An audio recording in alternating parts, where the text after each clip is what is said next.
Meus queridos, vamos pegar nossas Bíblias, né? E hoje nós queremos começar aqui 3 mensagens, portanto uma série baseada aqui em 2 Coríntios, capítulo 13, versículo 13. Vou pedir muito a atenção dos irmãos, né?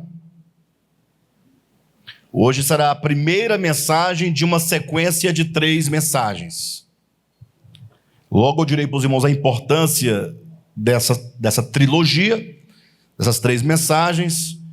Capítulo 13 de 2 Coríntios, no versículo 13, leia comigo, diz assim o texto bíblico: A graça do Senhor Jesus Cristo e o amor de Deus e a comunhão do Espírito Santo esteja com todos vós. Como o irmão Marquinho mesmo já falou no início dessa reunião, esse é um texto muito conhecido da maioria dos cristãos, sobretudo os evangélicos, porque é a tal da chamada a bênção apostólica, né? Inclusive, eventualmente, tem irmãos que me perguntam: pastor, você não faz a bênção apostólica?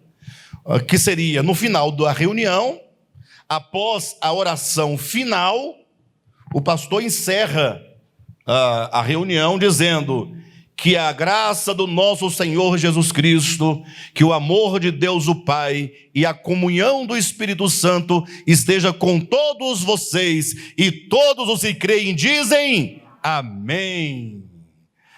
Aí pergunto por que eu não faço isso, né? Eu falei, não faço, não tem motivo por que não faço, né? Não tem razão, até porque eu não creio que alguém possa ser abençoado apenas pela declaração dessas palavras. Eu não sou daqueles, me adiantando um pouco para quem não me conhece muito, que acredita no poder das palavras. Eu acredito no poder de Deus e acredito no poder de todas as nossas ações, quando tomadas conscientemente. Agora, acreditar que você vai falar uma palavra positiva ou negativa e ela vai mudar a sua vida, isso é macumbaria, feitiçaria, mandinga, qualquer coisa, né? Mas o poder é de Deus. Só Deus tem o poder de realizar todas as coisas que Ele deseja de fato fazê-lo. E há o poder em nossas decisões. Quando você toma uma decisão e você transforma a decisão numa ação, essa ação, se está em conformidade com a palavra de Deus, ela traz consigo a bênção, não é? Não uma bênção gratuita, porque você falou ou deixou de falar algo, mas porque você procedeu em conformidade com a palavra de Deus. Não é? Então, nós não falamos essa tal da bênção apostólica, porque eu acredito que, ainda que esteja aqui em 2 Coríntios capítulo 13, como sendo uma doxologia, né? Um fecho de uma carta, mas esse versículo, na verdade, ele estabelece, ele apresenta, ele mostra 3 grandes bênçãos da parte de Deus que se referem à nossa salvação. Ou seja, os irmãos devem ter visto no Instagram, no YouTube, no Facebook, ou devem ter no grupo da igreja, visto que o tema dessas 3 mensagens que começamos hoje a ministrar tem como título a triunidade de Deus e a experiência da salvação. Ou seja, o que tem a ver a experiência da salvação que nós devemos buscar com a triunidade divina? Bem, a triunidade de Deus é a experiência da salvação. Bem, vamos lá. Quando se fala de trindade, queridos, vocês sabem que existe uma grande discussão em torno da ideia da trindade, né? E chega a ser uma discussão acirrada. Já houve, né, no início da história da igreja, a atitude da própria igreja no sentido de declarar herege e até mesmo perseguir de morte quem não acreditasse na doutrina da trindade. Isso foi tão forte no início da igreja que essa ideia de que a doutrina da trindade é uma doutrina central, fundamental, e de que você identifica o herege a partir do momento se você sabe se ele acredita ou não na Trindade. Isso perpetuou até os dias de hoje, né? Então, hoje em dia, a pessoa quer saber se o outro é herege, se a igreja é herege, mas vocês acreditam na Trindade? Eu sempre falo para os irmãos aqui que nós tínhamos um irmão que veio congregar conosco, né? Então, o primeiro dia que ele chegou-se meio já bastante determinado, né? Aí teve comunhão comigo, ele, a esposa dele, aí eu falei, expliquei, apresentei o ministério, falei no que nós acreditávamos, como nós praticávamos a vida da igreja. Aí depois de umas 2 horas falando, ele calado, me ouvindo, falou, acho que vai dar para nós ficarmos aqui nessa igreja, né? Acho que vai dar para nós congregarmos aqui. Mas só um detalhe, essa igreja crê na Trindade? Aí, como eu não conhecia a peça, né? Aí eu respondi para ele, achando que ele tinha um profundo interesse mesmo, de saber se a igreja acreditava ou não na Trindade. Com o passar do tempo, ele veio congregar conosco, aí eu descobri que ele nem Bíblia tinha, não tinha nada com Bíblia, não gostava de Bíblia, não lia Bíblia, não queria saber de Bíblia, não ouvia Bíblia, não sabia de nada, não queria saber de nada, né? Ou seja, qual o interesse que ele tinha pela Trindade, afinal? Você percebe que ele carregava consigo uma ideia, que ele não sabia de onde tinha vindo, por que essa ideia existia. Ele simplesmente tomou uma coisa dos outros e tomou para si como critério de avaliação. E ele não sabia nem mesmo o que estava dizendo ou perguntando, né? Mas os irmãos pensarem e perceberem como que a ideia da Trindade é uma questão tão forte que até os desavisados carregam consigo essa ideia. De todo modo, eu quero ser honesto com os irmãos. Eu não sei muita coisa sobre Trindade, não sei absolutamente nada. O pouco que eu entendo a partir da Escritura, o pouco que eu percebo ao ler a Escritura, eu sempre vou concluir que o homem nunca poderá efetivamente debater ou discutir ou chegar a alguma conclusão exata acerca do ser divino. Porque, para os irmãos terem uma ideia, você imagina um homem num debate, discutindo com o outro, se Deus é trino, se não é trino, se são 3 pessoas ou não são 3 pessoas, qual o conceito de pessoa, de substância, né? Enfim. E eu fico observando como é que Deus, diante disso, observa essa cena. Porque seria mais ou menos, vocês terem uma ideia, vocês pensarem em 2 amebas.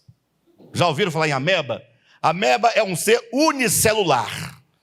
Daí você já percebe que essa criaturinha, né, que está ali no locus, no ponto de existência, que não sabe de si nem dos outros, e de repente essas 2 amebas resolvem debater acerca de o que é o homem, o ser humano, o antropos. E a ameba vai dizer, olha, o homem é tripartido. Tem espírito, alma e corpo, e começa a debater, discutir. Eu pergunto, qual é a chance dessa ameba saber com exatidão que é o homem?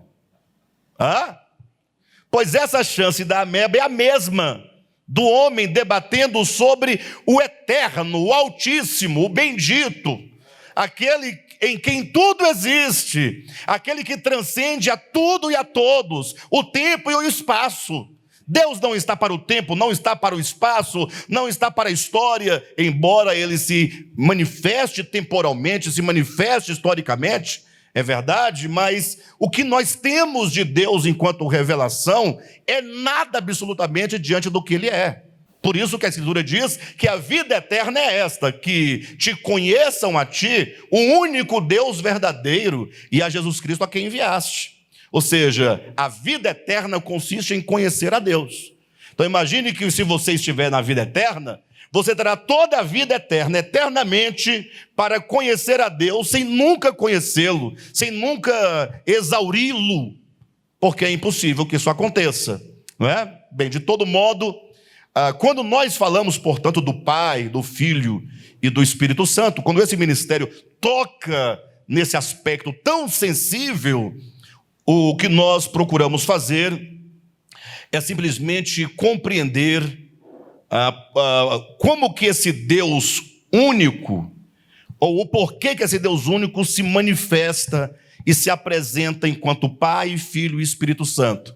Nós queremos apenas entender a obra do Pai, a obra do Filho, a obra do Espírito Santo, para que nós possamos, compreendendo o que eles, Pai, Filho e Espírito Santo, falando nessa linguagem, realizam na história, no tempo, como que nós podemos tomar posse dessas bênçãos, dessa obra divina, de modo a que nós alcancemos plenamente toda a obra de Deus.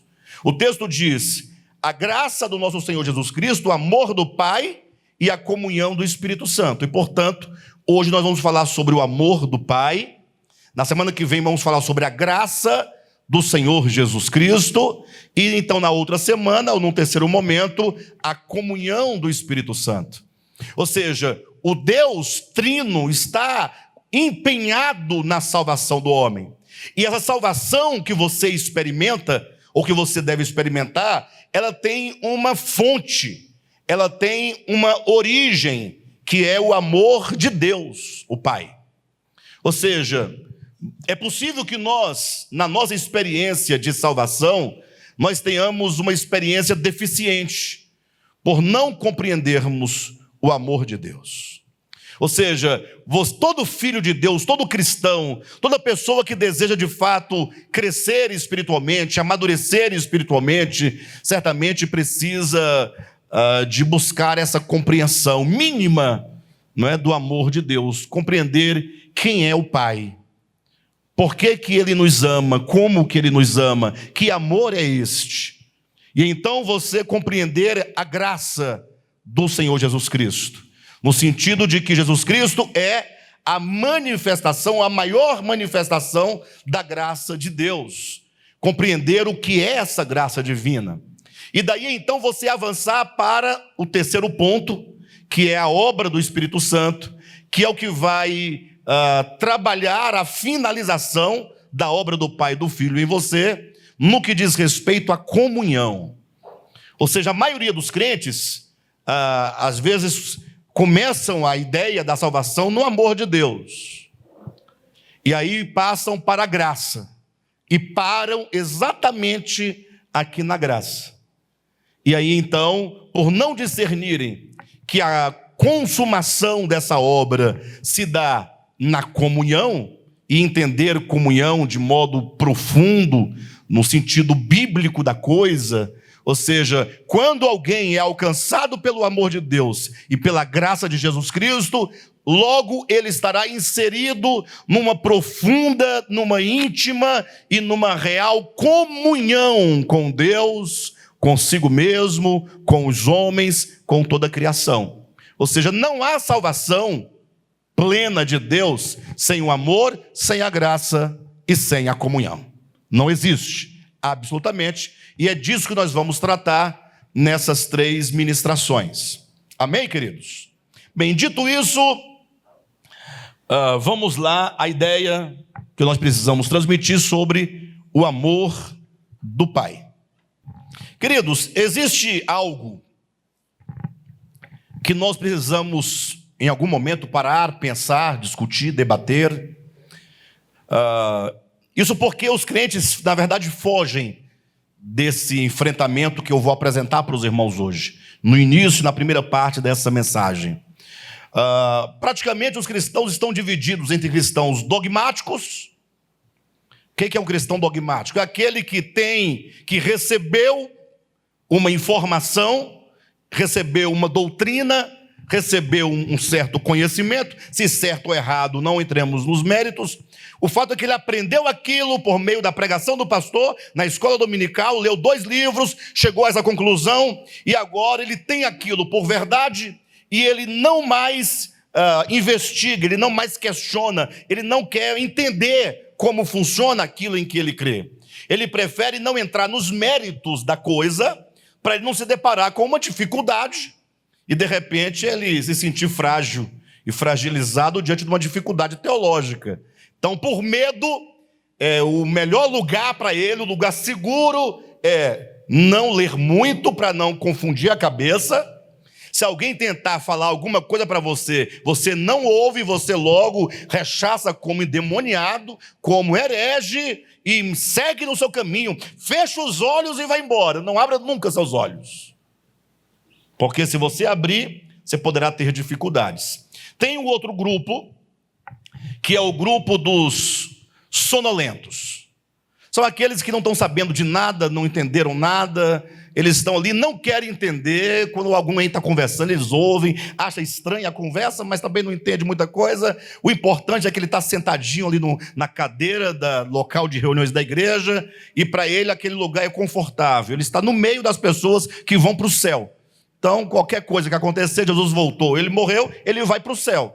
Então ele não está antenado, não está preocupado em defender nada. Ele só sabe que esse povo é o povo que vai para o céu, e ele quer ficar ali confortavelmente esperando o dia do arrebatamento ou o dia da morte. É a turma do tô nem aí. Tô nem aí. Mas tem um terceiro grupo, que é o grupo que resolveu pensar. Resolveu pensar.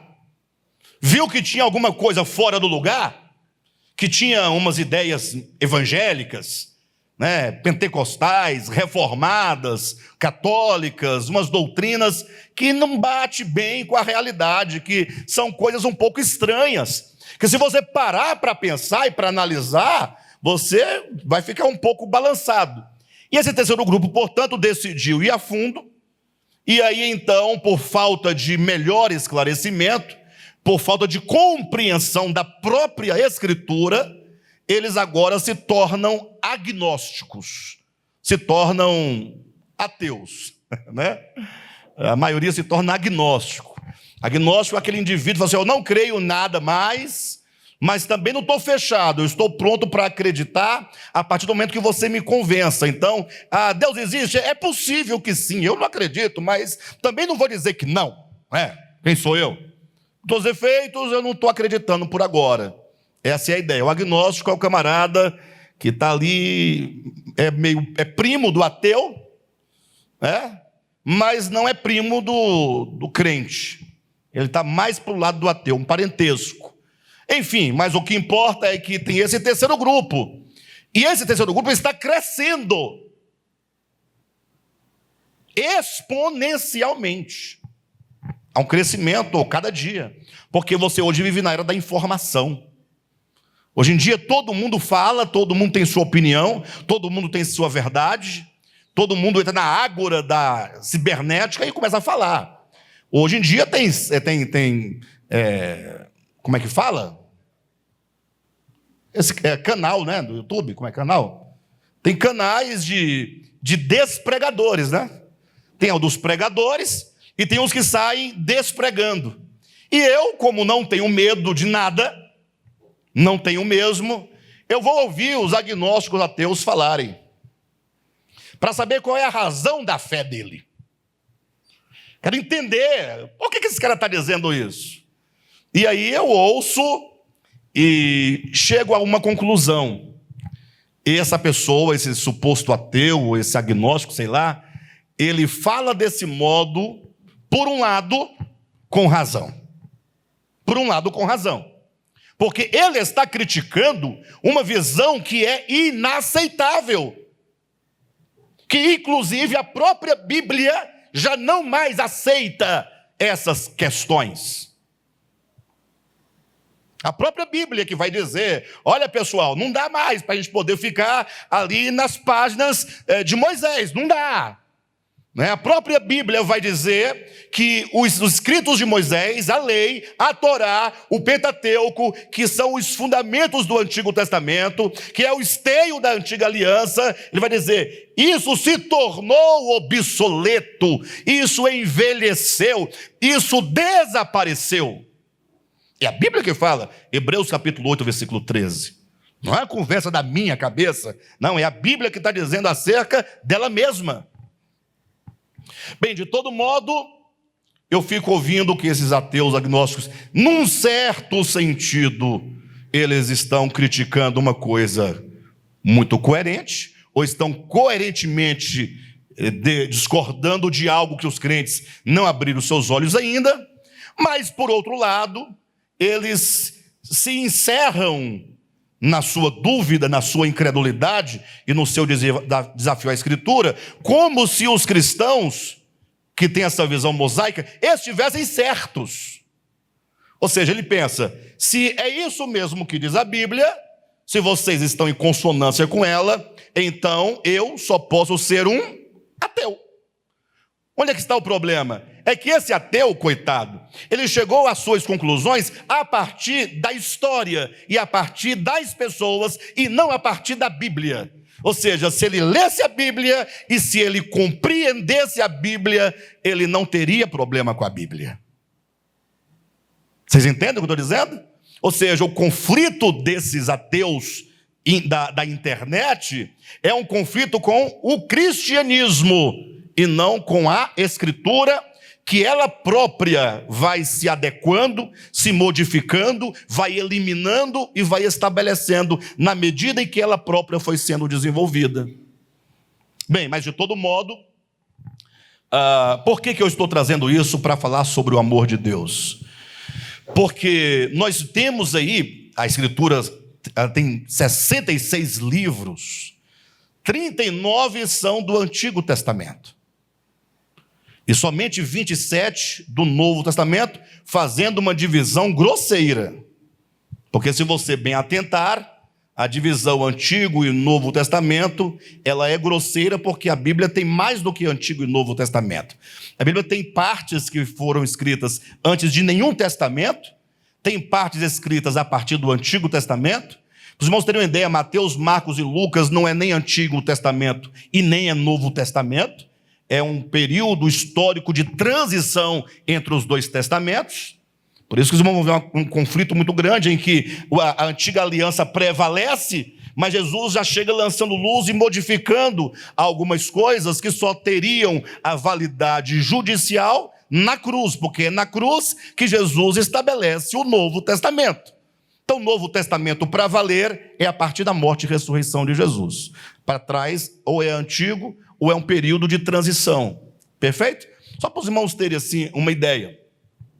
Mas o problema é que o crente, quando ele toma, portanto, a Bíblia, como um todo, assim, ele não tem noção exata do significado, da importância e de qual é o valor real da Escritura para nós. Ele toma isso aqui e para ele, cada versículo que ele lê, não importa se quem diz é Deus ou é o diabo. Não é? Porque aqui tem disse, e disse o diabo, não tem? Então o que segue depois dos 2 pontos é a palavra de quem? É o diabo que está falando. Mas o crente não tem muito discernimento, não tem contexto, nem né? Aí ele pega só a parte que fala a frase, né? E aí ele deve estar declarando palavras do demônio, dizendo que é palavra de Deus. Então, o que acontece? Quando ele se depara com a Escritura, logo nos primeiros 39 livros, ele vai se deparar com algumas coisas muito estranhas para nós hoje. Para o crente de hoje não é estranho, porque o crente de hoje, ele está cego, ele está dormindo, ele está embriagado. Mas basta você ir lendo o Antigo Testamento e você vai ver ali uma quantidade enorme de violência praticada em nome de Deus. Deus, entre aspas, ordenando que fossem cometidas tantas maldades, tantas perversidades. Mandava entrar, Josué, entra aí, e eu quero que você mate desde o velho até a criança que mama. É para degolar todos, eu não admito que deixe um vivo.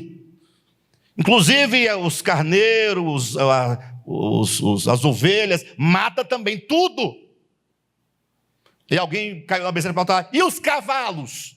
Aí Deus, eu não tinha pensado sobre os cavalos, mas espera um pouquinho que eu vou dar uma solução. Bem, os cavalos, pensando bem, nós não vamos matá-los. Não. Não faz sentido matar cavalo. Não faz sentido.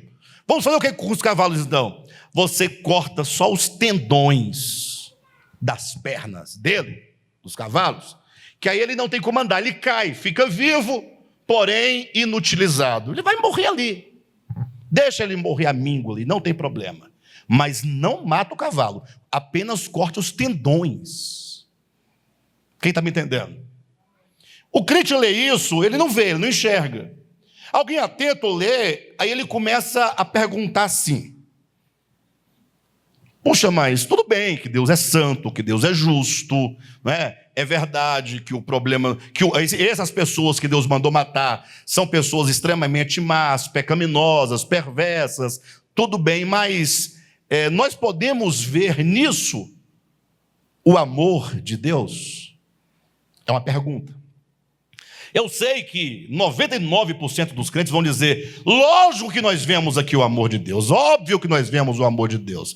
Mas vão dizer, você não consegue ver porque você não entende que Deus é amor, mas também é fogo consumidor. Que Ele é justiça, e eu sei que Ele é justiça, poxa. Eu não estou desfazendo a justiça divina. Eu quero saber se você consegue, em sã consciência, olhar para um quadro desse e ver nisso o amor de Deus. Olhem para mim.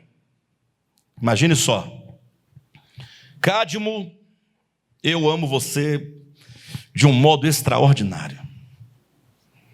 Eu amo tanto você, mas tanto, você não tem ideia do meu amor, que o que você merece mesmo é um cacete bem dado, uma pizza, uma taca.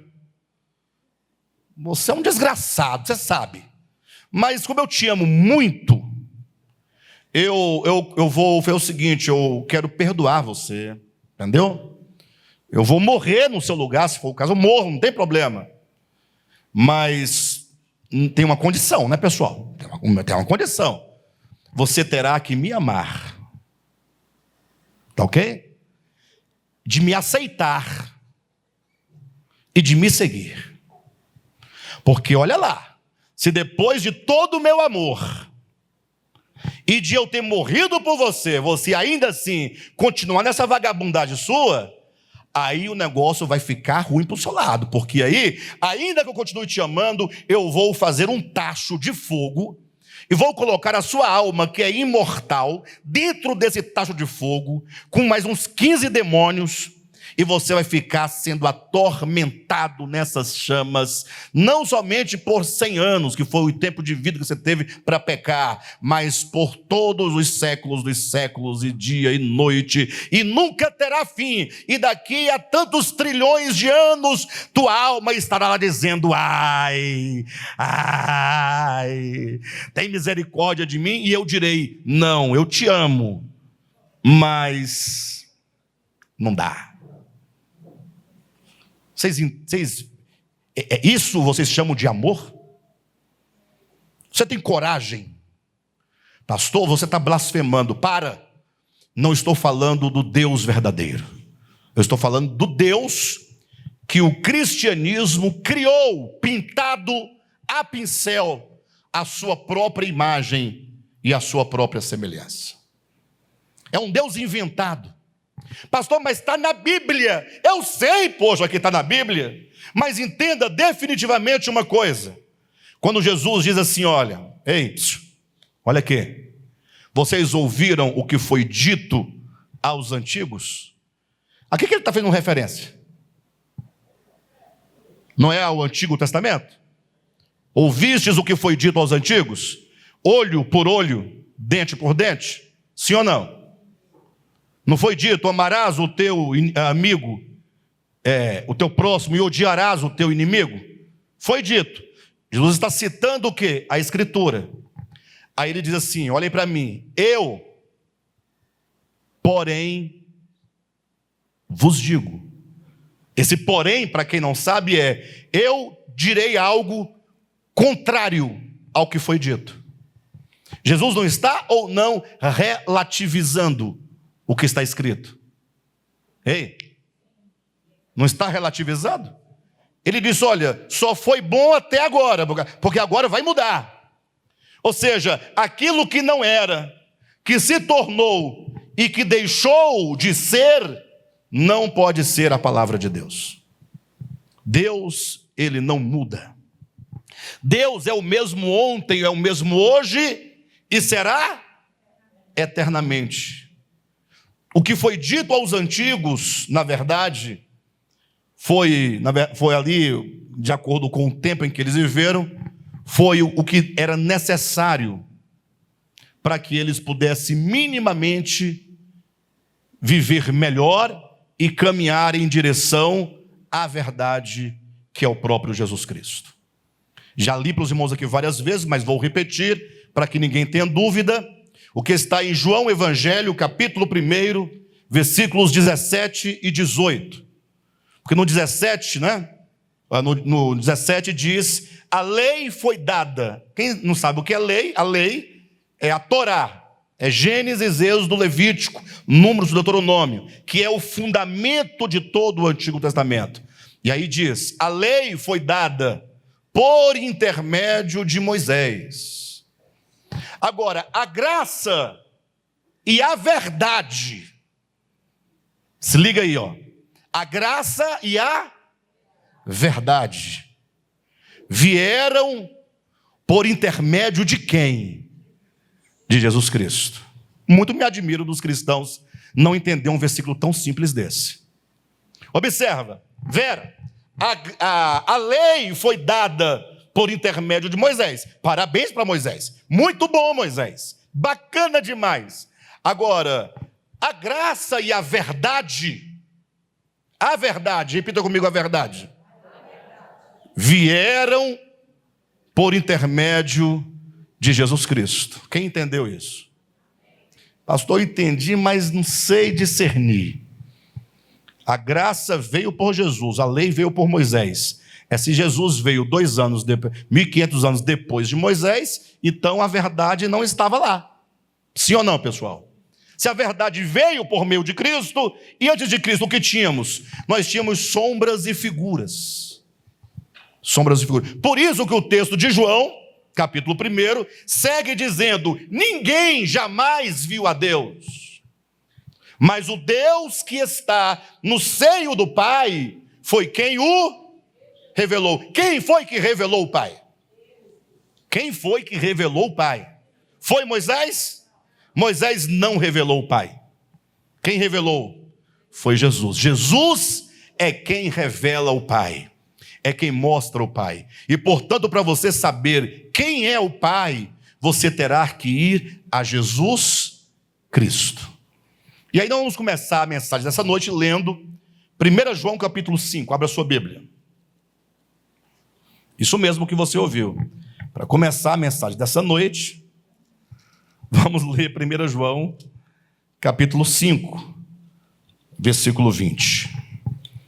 E esse texto eu faço questão que vocês leiam. Olha na sua Bíblia. Também sabemos que o Filho de Deus é vindo. Ele veio? Também sabemos que o Filho de Deus é vindo e nos tem dado entendimento para reconhecermos o verdadeiro. Olhem para mim. Em nome de Jesus, você que gosta de Bíblia, leia a Bíblia. João está dizendo: nós sabemos que o Filho de Deus é vindo. O Filho de Deus veio. E o que ele fez? Ele nos tem dado o quê? Ei, pessoal. O que está acontecendo? Está tudo bem? Ele nos tem dado o quê? Entendimento. Você tem recebido entendimento? Irmã Bichinha. Você tem recebido entendimento da parte de Jesus que veio? Sabemos que o Filho de Deus é vindo e Ele nos tem dado entendimento para reconhecermos o quê? O verdadeiro. Você conhece o verdadeiro? Pastor, mas e o que ele quer dizer com isso? Jesus nos dá entendimento para conhecermos o verdadeiro. E o que é falso então? Não é falso. É que tudo que foi dito antes de Jesus acerca de Deus, foi dito a partir de uma visão embaçada, de um tempo em que não se podia compreender com clareza o caráter de Deus, porque Deus nunca havia se mostrado ao homem como ele de fato é. De modo então que é dito que sabemos que o Filho de Deus é vindo, que nos tem dado entendimento para compreendermos o verdadeiro, e estamos no verdadeiro, em seu Filho Jesus Cristo. Este quem? Jesus Cristo é o verdadeiro Deus e a vida eterna. Em suma, tudo o que eu disse até agora, você só pode saber com verdade, com exatidão, quem é Deus, se você olhar para Jesus. Olhe para a face de Jesus. É no rosto de Jesus, por meio do viver humano de Jesus, da sua mensagem, do que ele viveu, do que ele realizou, é que você vai saber quem é Deus. Então a pessoa, eu não posso acreditar em Deus, nem na Bíblia, porque na Bíblia diz que tem que cortar os tendões das pernas dos cavalos. Aí eu digo, você só leu isso? Você não leu na própria Bíblia que diz que você só pode reconhecer o Deus verdadeiro na face de Jesus? Onde foi que você viu Jesus mandando cortar os tendões das pernas dos cavalos? Toca fogo em Sodoma e Gomorra. Onde você viu isso? Olhe para Jesus. O nosso grande e maior desafio é olhar para a face de Jesus e obedecer à voz de Deus, que audivelmente declarou as palavras que estão lá no Evangelho de Mateus, também no Evangelho de Lucas, quando disse, este, referindo-se a Jesus, é o meu Filho amado, em quem eu me comprazo. A ele, a Jesus, ouvi. A ele ouvi. Ou seja, você deve ouvir a Jesus. Ele é a expressão exata do Pai. Quando Filipe perguntou, ou disse a Jesus, mostra-nos o Pai, e isso nos basta, Jesus respondeu, Filipe, quem vê a mim, vê o Pai. Como dizes tu, mostra-nos o Pai? Ou seja, Jesus é esta revelação e essa manifestação. Bem, dito isso, conseguimos chegar num ponto. Ou seja, quem revela a Deus, o seu caráter, os seus atributos, é Jesus. Alguém tem dúvida disso? Ninguém? Vocês sentem paz com isso? Vocês sentem paz? Porque tem crente que não sente paz. Jesus.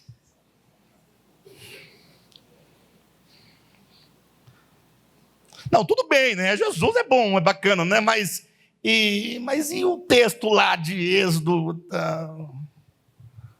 Ou seja, ele não consegue, seguir a Jesus.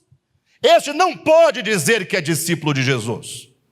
Ele pode ser discípulo de Moisés, discípulo da Bíblia, discípulo de um tanto de gente.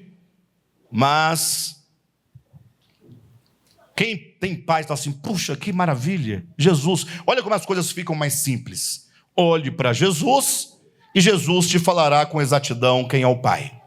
E vamos então perguntar para Jesus, já que é olhando na face dele que nós vamos conhecer o Pai, vamos perguntar sobre o amor de Deus o Pai. Se Deus o Pai, olha para mim, gente, é uma chave, isso é sério, isso é grande, isso vai mudar a sua vida.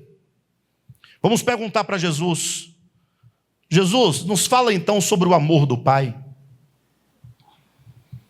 E ao falar sobre o amor do Pai para nós, eu gostaria de compreender por que há tanto sofrimento no mundo. Olha, o que vocês acham dessa ideia? Porque é o seguinte, Jesus, se é o Senhor quem pode mostrar o Pai, e eu preciso saber como Ele é, eu quero saber sobre o seu amor, o amor dele, o amor do Pai. Eu queria que o Senhor me falasse dele, e quando o Senhor falasse do amor do Pai, me fizesse compreender como pode Ele nos amar, e ainda assim haver tanto sofrimento e miséria humana. Como você pode equilibrar duas grandes verdades: o amor de Deus, que é verdadeiro, que é único, que é absoluto, com o sofrimento patente da humanidade. E Jesus então vai nos responder, falando sobre o amor do Pai, nos fazendo compreender por que, sendo Deus o próprio amor e amando-nos de modo tão grande, Por que há o sofrimento humano se ele nos ama? E Jesus responde dizendo assim, olha, um pai tinha 2 filhos. Ou seja, ele apresenta Deus como sendo o nosso pai. Vai entendendo aí. Eu não vou discorrer toda a parábola, pode ficar tranquilo. Vou tocar só nos pontos essenciais para os irmãos entenderem. E dizem que o filho mais moço, certo dia falou assim para o pai, pai, usando a linguagem que nós temos da Bíblia aqui, né? Dá-me a parte da herança que me cabe, porque eu já não permanecerei em tua casa. Quando você lê esse texto, todo mundo conhece a parábola do filho pródigo, o que você pensa? Pai, dá-me a parte da herança que me cabe. Ou seja, o filho estava pensando, meu pai é um homem rico, deve haver aqui alguma parte que me cabe, por direito. Então ele tem uma herança aí, tem todo um patrimônio de R$1 milhão, me dá aí 250 mil que é minha parte, eu vou me embora. Não é assim que nós pensamos imediatamente no texto? Sim ou não, pessoal? Mas há um detalhe no texto que nós não conseguimos ver, mas que está aí na sua Bíblia, só você ficar um pouco atento, é que quando ele diz, dá-me a parte da herança, em algumas Bíblias fala, dá-me a parte dos bens, em outra tradução diz, dá-me a parte dos haveres que me cabem. Mas a palavra grega, né, do texto de Lucas, capítulo 15, é exatamente a palavra bios. Então você, sem nenhum prejuízo, pelo contrário, com a vantagem do significado da palavra, você pode ler o texto assim, dá-me a minha vida, porque eu não mais viverei sob os teus cuidados. Então, esqueça a ideia de dinheiro, de herança, de carro, cavalo, bezerro. Pensa exatamente no que está dito. Eu quero a minha vida, eu quero viver a minha existência sem ti. E aí tem um detalhezinho no texto que todo mundo passa despercebido ou desapercebido, né? Quando é dito, eu vou ler com os irmãos para que vocês enxerguem aí na Bíblia. E vejam, Lucas capítulo 15, versículo 12. O mais moço deles disse ao pai, pai, dá-me a parte dos bens que me cabe. E ele lhes repartiu os haveres. Então está lá, versículo 11. Um pai tinha quantos filhos? 2 filhos. O mais moço deles disse ao pai. Quem disse ao pai? O mais moço. Quantos filhos tinha o pai? 2 filhos. Mas quem foi que disse ao pai? O filho mais moço. Pai, dá-me a parte dos bens que me... Ou seja, dá-me a minha vida. A palavra bios. Dá-me a minha vida, a minha existência. Que eu quero viver a minha própria existência sem o Senhor. E o versículo 12 diz o quê? O mais moço deles disse ao pai, pai, dá-me a parte dos bens que me cabe. E ele quem? O pai, lhes, está no plural? Lhes repartiu os haveres. Repartiu os haveres a quem? Aos 2 filhos, e portanto o mais velho também recebeu seus haveres. Então não é só o filho mais moço que pega a parte dele, o mais velho também recebe, porque o pai dividiu para um, essa é a tua parte, essa é a tua parte. E sabendo que a palavra haveres ou bens vem da palavra bios, é como que o pai dissesse, filhos,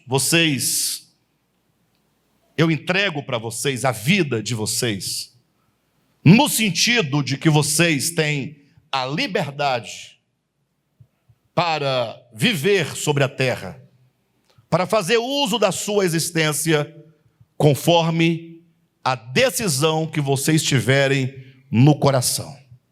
Ou seja, aqui tem a ideia do livre-arbítrio, a ideia da livre agência. Agora, você imagine um pai que dissesse o contrário. Falou, não. Não, como assim? Dá-me a parte dos bens que me cabe. Quero viver minha vida. Você está ficando louco? Você está ficando louco? Quem aqui é pai? Quem já disse para um filho, você está ficando louco? Alguém já disse isso para o filho? O filho falou uma bobagem, você está louco? Você perdeu o respeito com o seu pai? Ah, é? Você está achando que agora vai cantar de galo aqui em casa? Você acha agora você vai mandar na minha vida? Que desrespeito é esse? Enquanto você estiver debaixo do meu teto, comendo do meu pão. Quem já ouviu pelo menos isso? Se nunca disse, já ouviu. E é assim que o mundo funciona. E é assim que o mundo gira.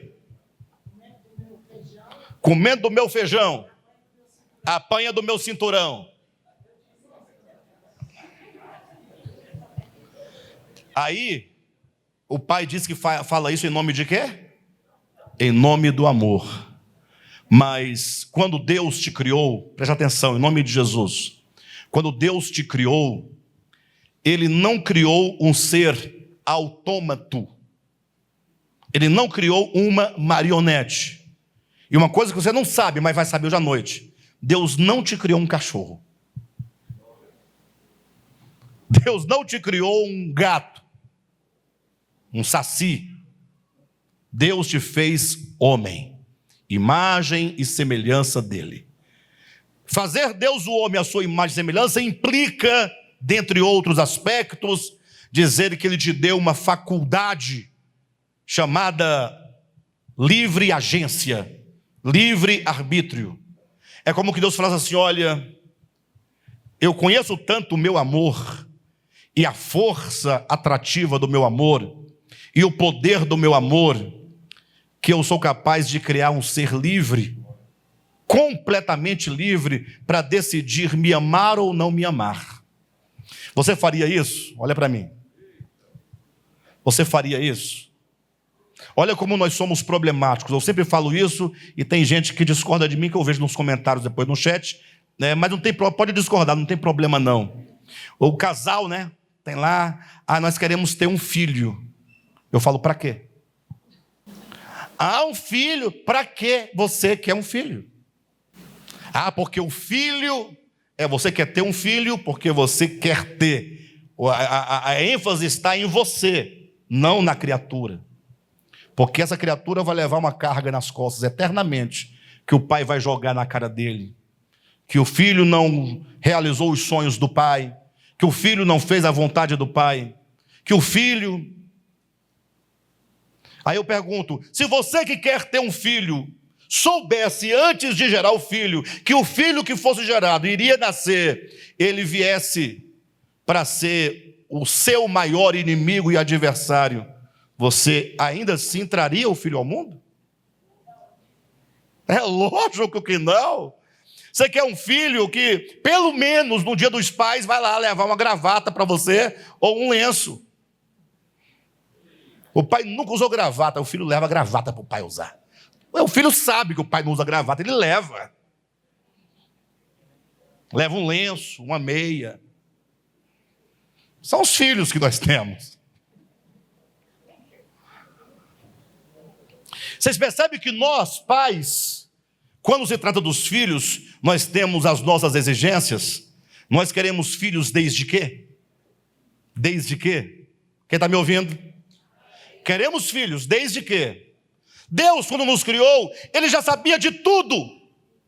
E Ele disse, filho, aqui estão os teus haveres. Ou seja, aqui está a tua bios. Aqui está a tua vida. O que você fará dela vai depender da sua decisão. Deus não quer que ninguém lhe sirva e que ninguém o ame obrigado.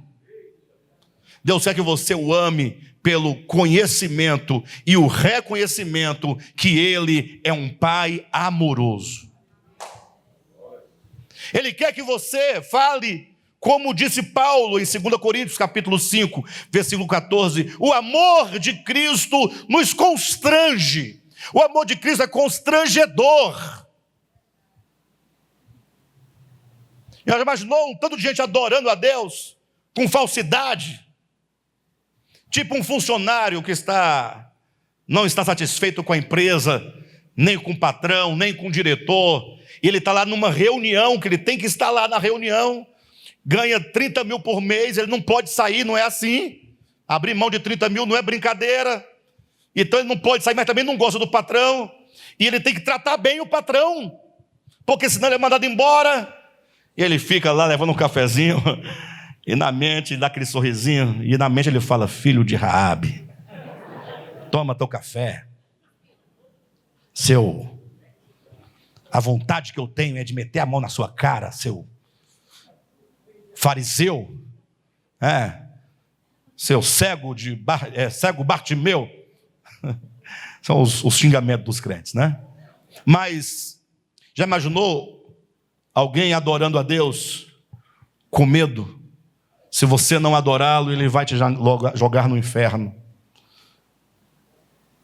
E você não ama, e você não gosta, mas tem que estar lá, porque senão... E ele sabe que você não ama, que você é hipócrita. Que relação é essa? Que louvor é esse? Nem existe louvor nisso.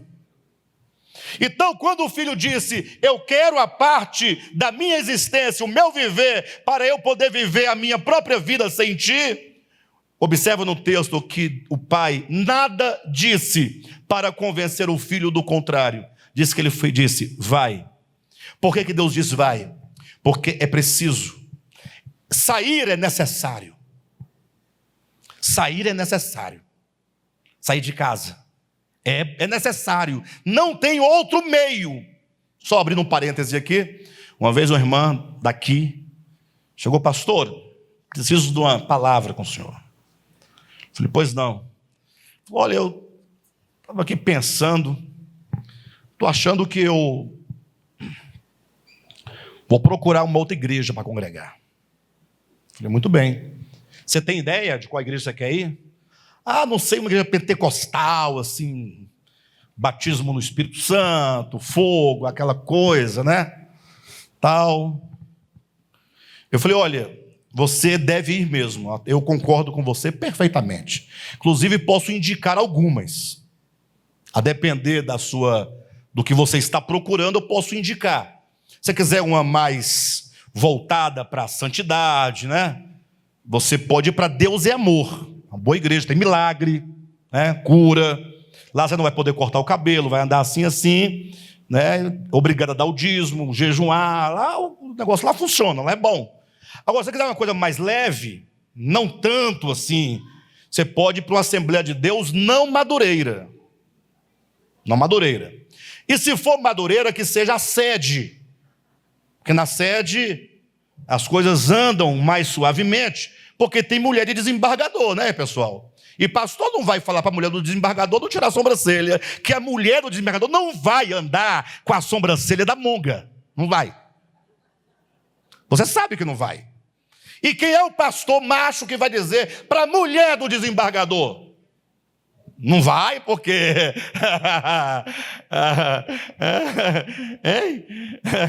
na hora do dízimo, da oferta, o que ele vai dizer? Ele vai dizer: amém, irmãos, o Senhor está fazendo a obra. Aquele que começou vai terminar. Pastor, mas eu conheço um pastor que fala, ele fala no geral. Porque às vezes pregar no geral é fácil. Quero ver chamar chama a Michele, mulher do Bolsonaro, vem cá. Não chama.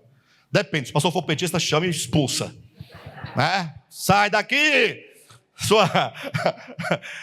Aí aproveitar que, né, a doutrina para poder. Mas no geral, não. De todo modo, quem é que vai dizer contra César Menotti e Fabiano? Crentes congregam na Lagoinha. Membros da Lagoinha. Mas quem vai dizer que ele está cantando? Eu vou dar um bailão, quem dá mais pelo meu coração, me ajude a andar a entender. Cadê, pessoal? Ninguém sabe. Ninguém fala do Zé Menotti Fabiano, ele canta. Agora, vai um pobre cantar. Pobre na igreja, cantando no sertanejo. Vai para você ver.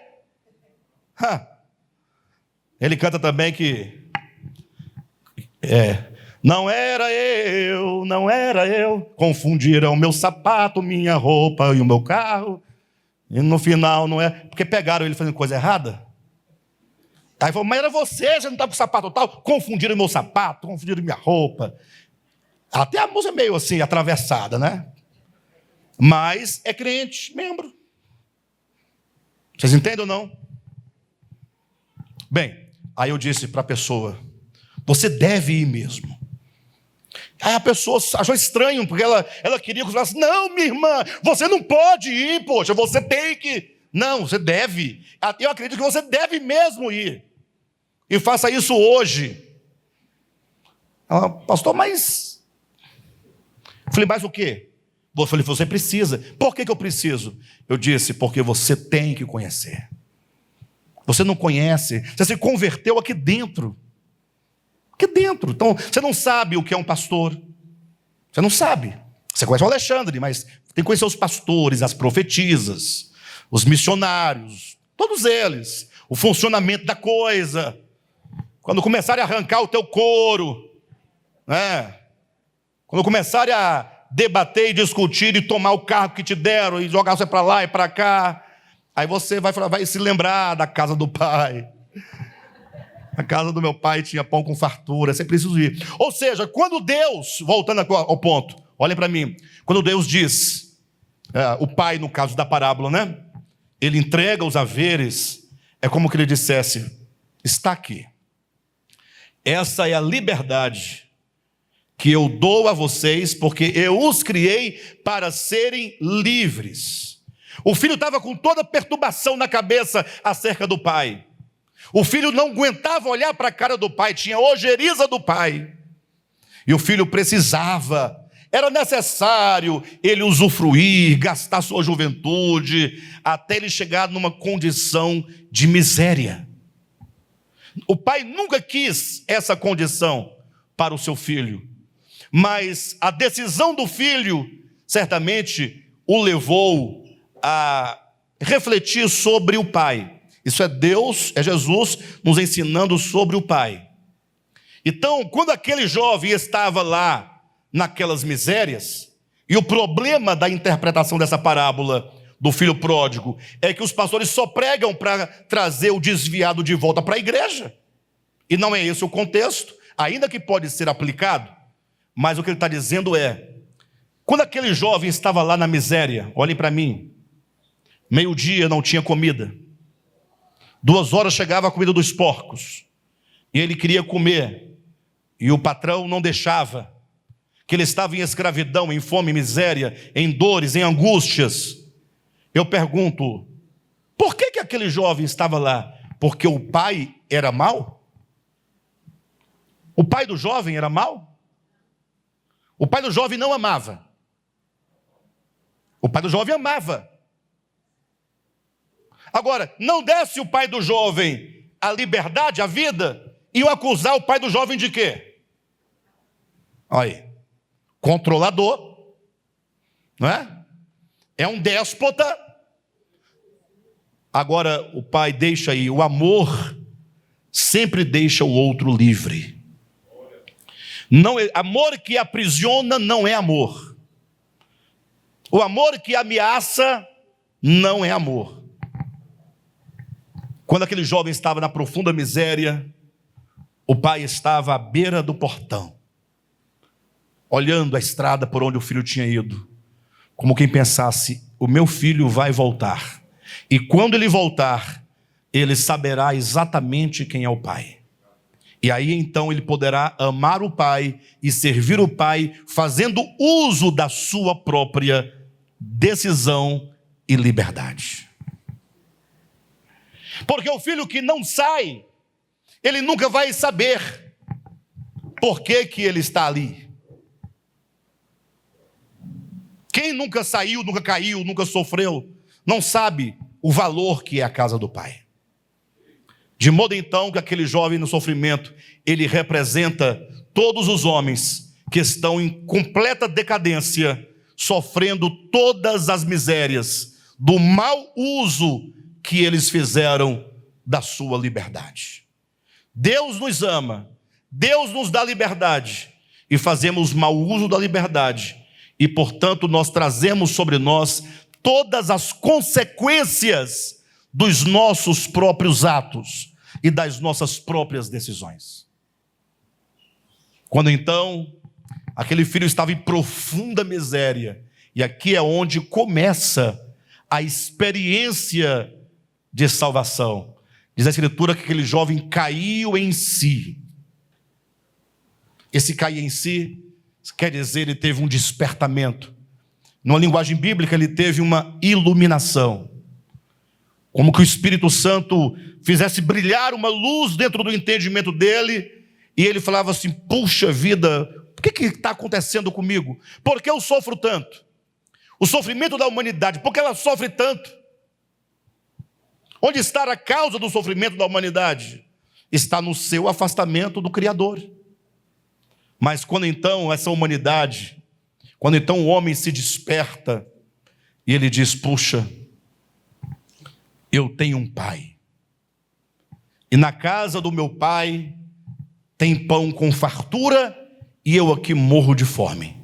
Agora o filho, esse filho, ele começa a compreender o amor do pai. Tanto é que ele começa, não quer dizer que ele compreende, ele aposta no amor do pai, dizendo: eu vou voltar, meu pai é amoroso, ele vai me receber. Só que ele não tinha muita clareza sobre esse amor, e ele dizia: bem, de todo modo, eu vou dizer para ele o seguinte: pai, pequei contra o Senhor, pequei contra Deus, não sou digno de ser chamado teu filho, receba-me pelo menos como um de teus empregados.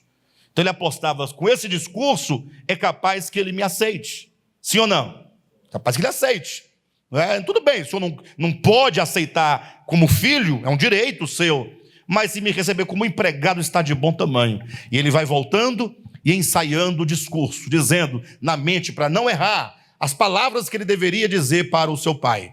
Quando então diz o texto, e o texto é bem construído, Jesus é terrível para construir esse texto, disse que estando o filho a caminho, em meio ao caminho, o pai correu ao seu encontro.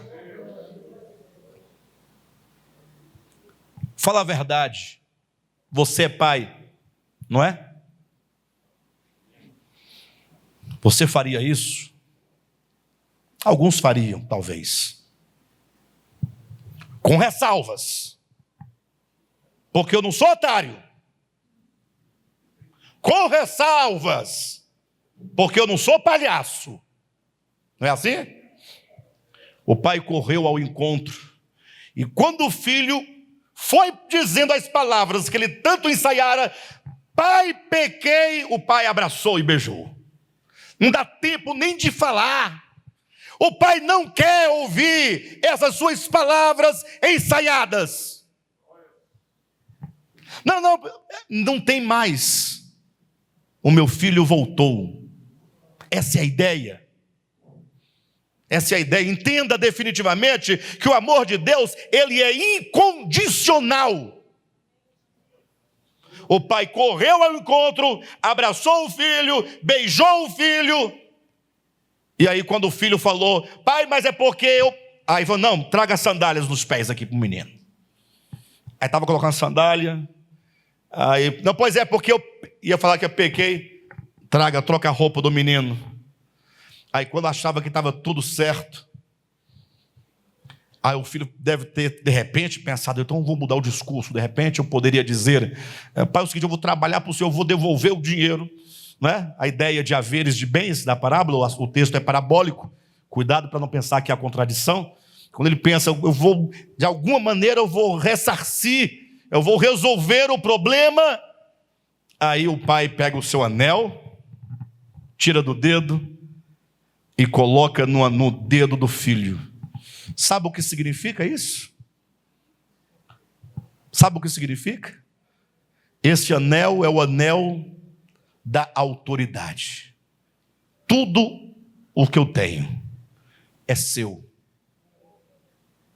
e está à sua disposição para o seu benefício, para o seu uso, e você tem autoridade sobre tudo o que eu tenho. Isso aqui é para calar a boca de qualquer fariseu e escriba. Ou seja, o filho não tem nem a chance de falar, o pai não quer ouvir. E agora o pai faz uma grande festa. E é lógico que a grande festa sempre vai incomodar o fariseu, o escriba, o saduceu, né? Dos tempos antigos, dos tempos modernos. E lá está fazendo uma festa, porque é dito que todas as vezes que o homem pecador, ele é encontrado, ele volta a Deus, Deus faz festa. Deus festeja. Ou seja, por meio da parábola do filho pródigo, que poderia ser chamada a parábola do pai amoroso, Jesus nos ensina que os sofrimentos humanos são causados e são consequências do próprio mau uso que o homem faz da sua própria liberdade, não provém de Deus. E demonstra que o amor de Deus é um amor incondicional, que recebe o filho que regressa à sua casa e aos seus braços, sem lhes fazer nenhuma ressalva. Isso me faz lembrar daquele texto de Isaías, capítulo 45, salvo engano, né? Isaías 45, 15, não sei se é exatamente esse texto, em que Deus fala assim, olha, ainda que uma mãe ou que uma mulher se esqueça do filho a quem ama, quem amamenta, aí você para um pouquinho e olha o que ele está dizendo, ainda que, ou voltando o raciocínio de Jesus, dizer assim, olha, uma mãe que amamenta um filho, não abandona o seu filho, porque ela ama, ela protege, ela quer cuidar. Mas ainda que uma mãe abandone o filho a que ela amamenta, eu nunca me esquecerei de ti. Jesus então responde claramente na parábola essas questões, de modo então que eu havia separado aqui alguns pontos importantes que eu entraria nessa segunda sessão, e eu vou rapidamente apresentar aos irmãos, não vou desenvolver tudo, mas os irmãos poderão fazê-lo em casa, se quiserem anotar. Seria até pontos importantes para os irmãos, a partir deles, buscarem um entendimento melhor na Escritura. Quando se fala do amor de Deus, a primeira coisa que se deve entender é que o amor, ele faz parte da própria natureza e essência de Deus. Não é indevido você falar que Deus é amor, que Deus tem amor pelo seu povo, pelas suas criaturas. Não é indevido. Entretanto, a Bíblia declara alto e bom som nas palavras de João, na sua primeira epístola, dizendo: Deus é amor. O amor faz parte da própria essência de Deus. De modo, então, que quando nós falamos do amor, estamos falando do próprio Deus. Você não tem como separar Deus do amor. Amor não é uma coisa que Deus tenha, mas é uma coisa que Ele é. Em segundo, esse amor divino, que é o próprio Deus, é um amor incondicional. Em Mateus capítulo 5, versículos 38 a 40, ou a 45, ali há umas palavras de Jesus muito interessantes, porque Jesus fala o seguinte: olha, vocês ouviram, presta atenção no que Jesus está dizendo, vocês ouviram o que foi dito aos antigos. O que foi dito aos antigos? Jesus fala: amarás o teu próximo e odiarás o teu inimigo. Pastor, isso foi dito aos antigos? Bem, Jesus disse que foi dito aos antigos. Quando fala foi dito, quer dizer que era algo corrente para o povo.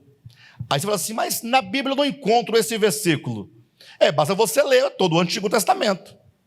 Porque Deus fala para você amar o seu próximo, mas Ele próprio manda matar os seus inimigos.